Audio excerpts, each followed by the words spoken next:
Most people aren't ready for what I'm about to share. Joel Goldsmith's final teaching remained hidden for decades because it challenged everything we believe about healing, manifestation, and spiritual power. This isn't another feel-good message. This teaching dissolved tumors, restored broken relationships, and created financial abundance for those brave enough to apply it. But it demands you abandon every spiritual concept you've held dear. Are you prepared to let go of prayer, meditation, and affirmation? The secret lies in what Goldsmith called the great nothingness. When you truly understand this principle, you stop trying to heal, manifest, or change anything. Instead, you discover the profound truth that transforms everything without effort. But I warn you, once you see this truth, there's no going back to struggling with problems. Your entire relationship with life will shift forever. Most people prefer their familiar suffering to this radical freedom. Goldsmith discovered this teaching during his darkest hour. Facing financial ruin and serious illness, every spiritual practice had failed him. Prayer brought no relief. Meditation offered no solutions. He was ready to abandon his spiritual path entirely. Then something extraordinary happened. In a moment of complete surrender, he stopped trying to heal himself. He stopped asking God for help. He stopped believing he had any problems at all. In that instant of absolute stillness, everything changed. The illness vanished. The financial crisis resolved. But more importantly, he realized the shocking truth. There was never anything wrong in the first place. The problem was his belief in problems. The struggle was his fight against what is. This revelation became his most guarded teaching because it destroys the spiritual marketplace. When you need nothing, seek nothing, and fix nothing, what is left to sell? Only the truth of your perfect, untouchable being. Here's what makes this teaching dangerous.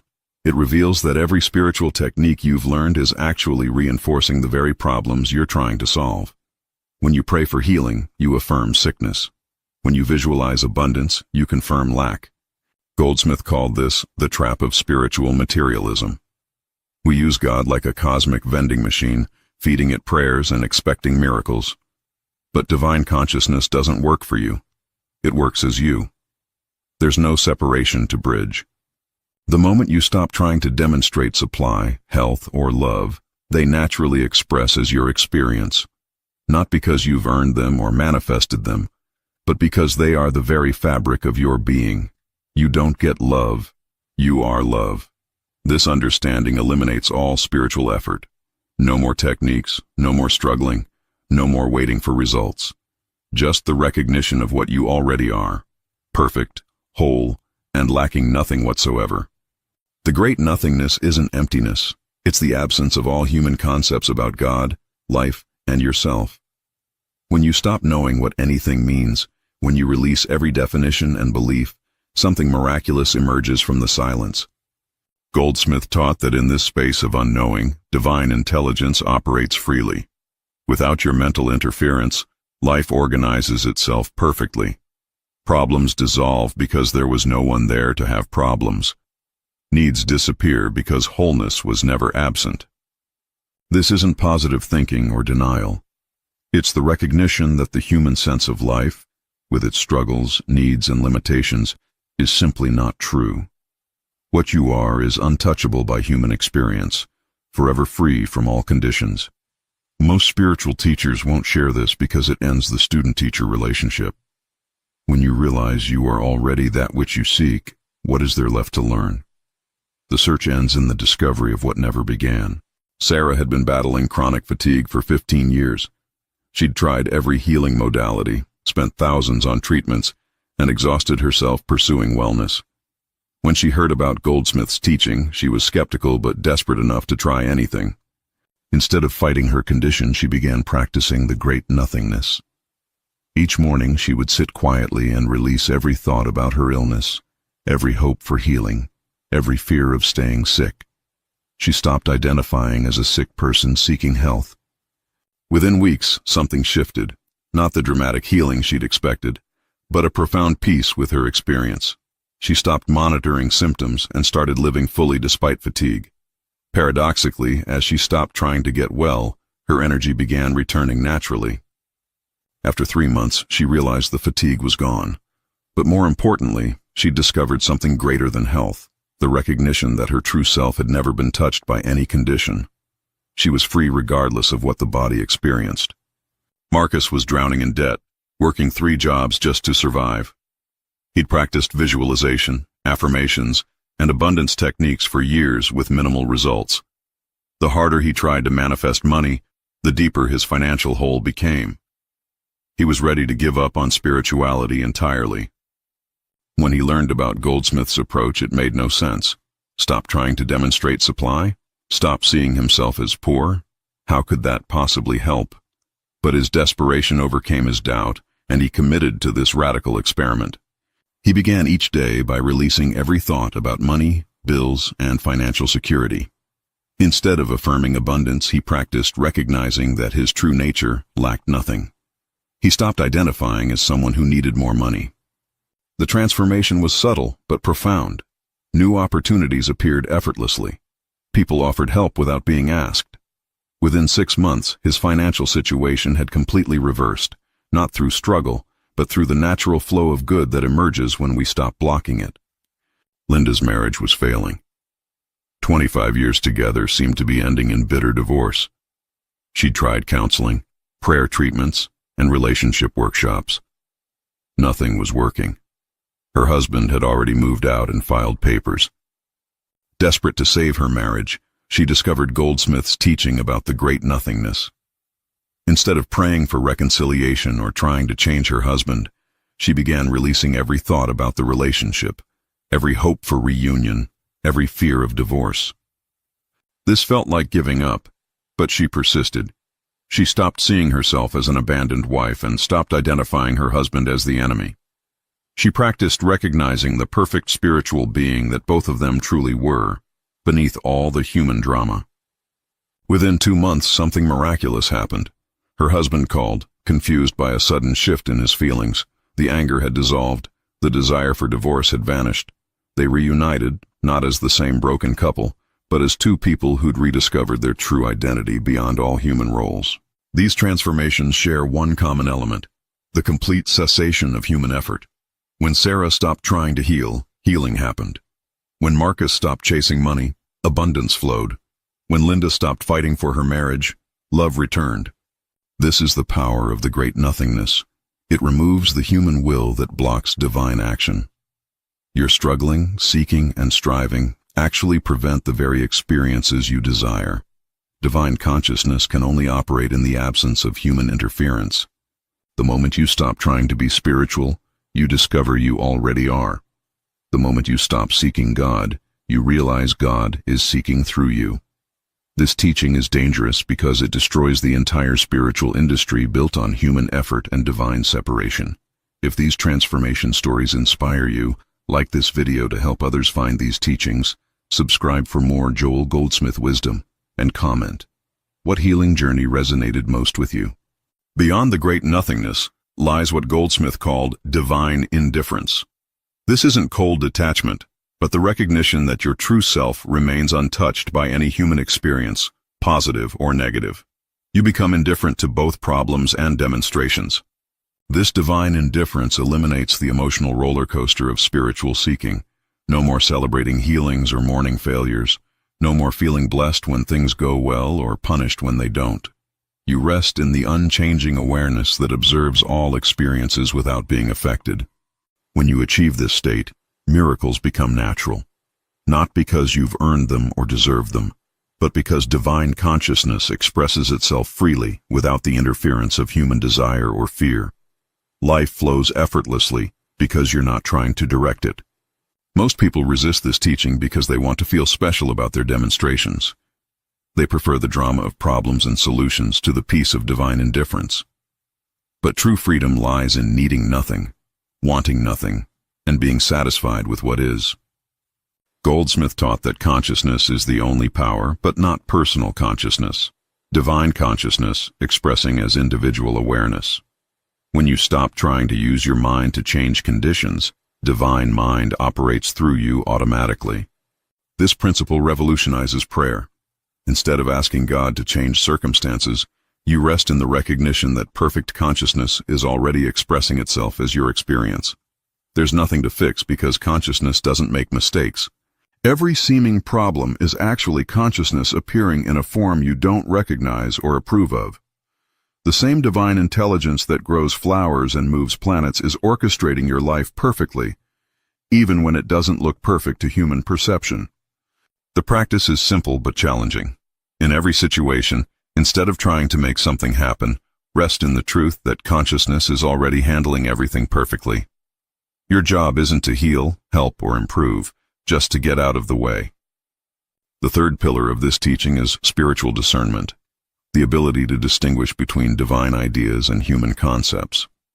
Most of what we call problems are simply human interpretations of perfect divine activity that we don't understand. Sickness isn't divine consciousness expressing as illness. It's human consciousness misinterpreting divine activity as disease.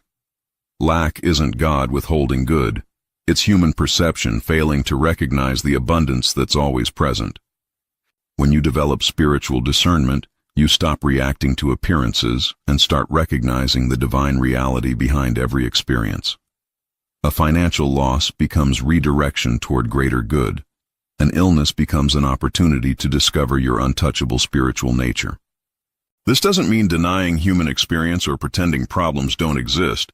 It means seeing through the human appearance to the divine reality that's actually taking place.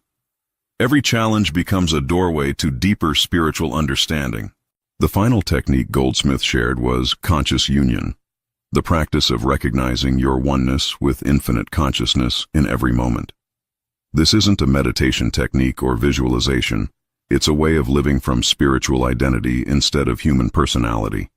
Throughout your day, instead of identifying as a person having experiences, you recognize yourself as consciousness itself, expressing as individual awareness. You're not someone who has consciousness. You are consciousness appearing as someone. This shift in identity transforms everything. Problems can't exist because consciousness doesn't have problems. Needs disappear because consciousness lacks nothing. Fear vanishes because consciousness cannot be threatened by anything it creates. The practice is moment-by-moment recognition. I am not Sarah who is tired. I am consciousness expressing as perfect energy. I am not Marcus who needs money. I am consciousness expressing as infinite supply. I am not Linda seeking love. I am love itself. But let's address the elephant in the room. What happens when this teaching doesn't seem to work? When you practice the great nothingness and problems persist? When divine indifference feels like spiritual bypassing? When conscious union seems like self-deception? Goldsmith was honest about this challenge. The human mind is deeply conditioned to believe in separation, problems, and solutions. Years or decades of spiritual materialism don't disappear overnight. The ego will fight this teaching because it threatens its very existence. The key is persistence without attachment to results. You practice these principles not to get anything, but because they reveal what you already are. Some days will feel like profound breakthroughs. Others will feel like complete failure. Both are equally perfect expressions of consciousness. Remember, you're not trying to become spiritual. You're recognizing the spirituality that was never absent. This recognition sometimes feels clear and sometimes feels clouded, but the truth of your being remains unchanged regardless of how you feel about it. Another common obstacle is the fear of losing motivation. If you stop trying to improve your life, won't everything fall apart? If you become indifferent to outcomes, won't you become passive and irresponsible? This fear reveals a fundamental misunderstanding. Divine consciousness is infinitely more intelligent and effective than human effort. When you stop trying to control life, life begins operating at a level of perfection impossible for the human mind to achieve. You don't become passive. You become available for divine action. Instead of forcing solutions based on limited human understanding, you allow infinite intelligence to work through you with perfect timing and wisdom. The ego equates effort with effectiveness, but divine consciousness accomplishes more through one moment of true surrender than years of human struggle. This isn't laziness. It's the ultimate efficiency of allowing life to live itself through you perfectly.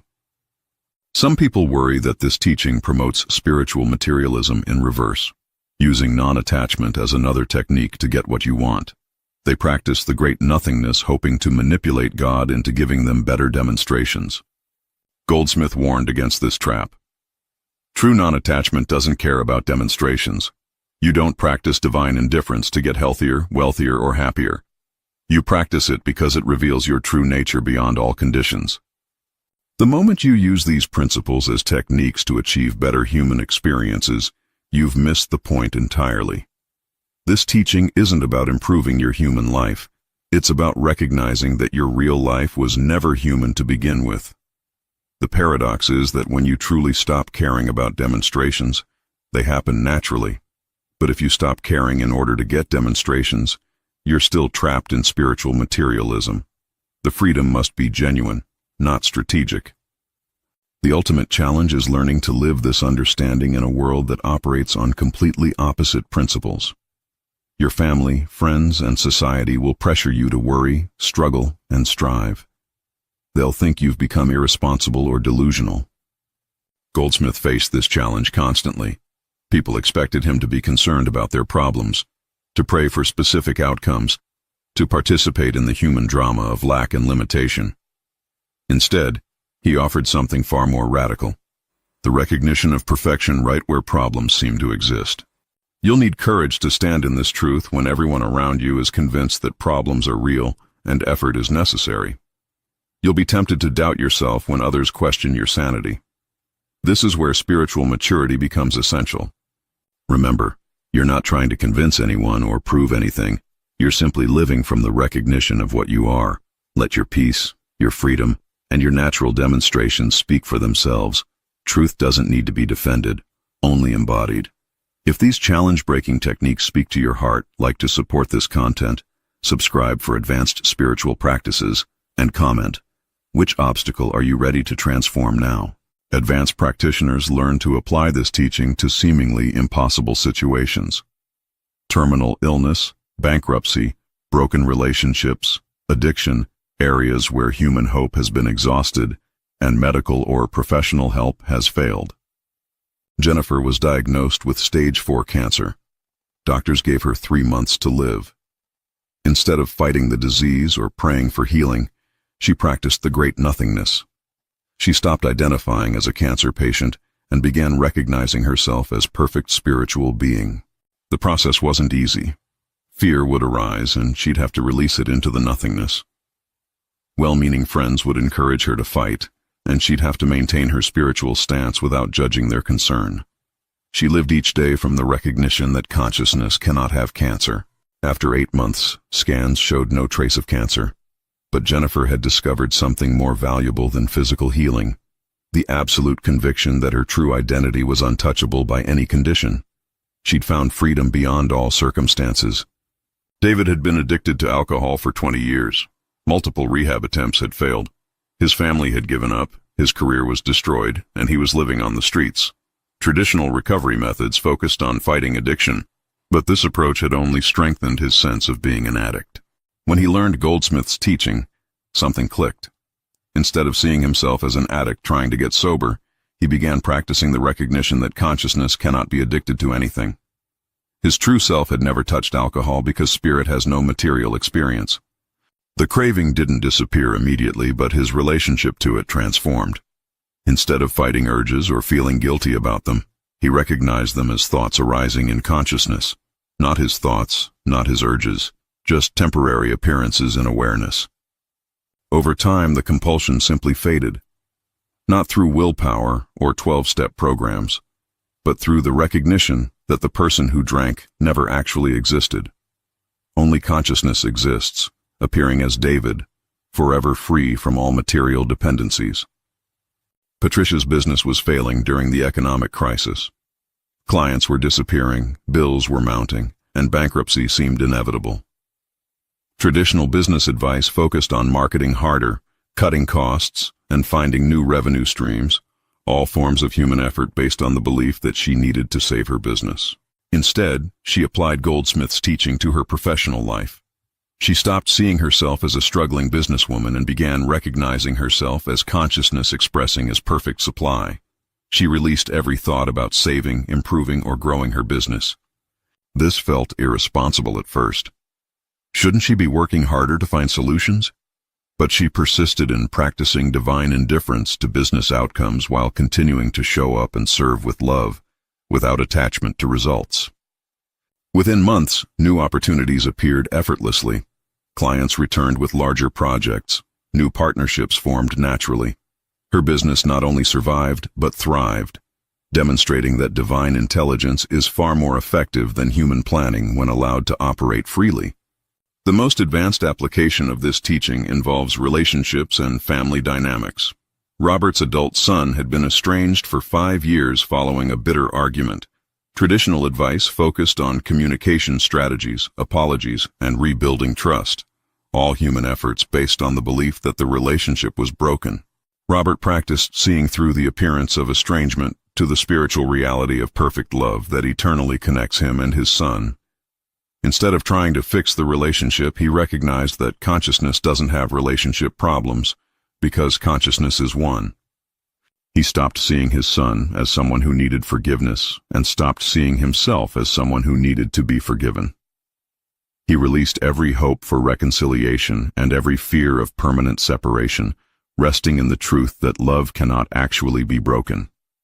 The reconciliation happened naturally when his son called out of nowhere, unable to explain why his anger had suddenly dissolved. They reunited not as a father and son who had healed their problems, but as expressions of one consciousness recognizing itself.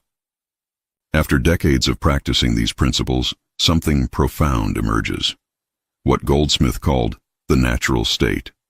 You stop being someone who practices spiritual principles and become someone who lives from spiritual identity naturally, effortlessly, continuously. Problems still appear in experience, but they don't disturb your peace. Challenges arise, but they don't shake your confidence in the perfection of consciousness.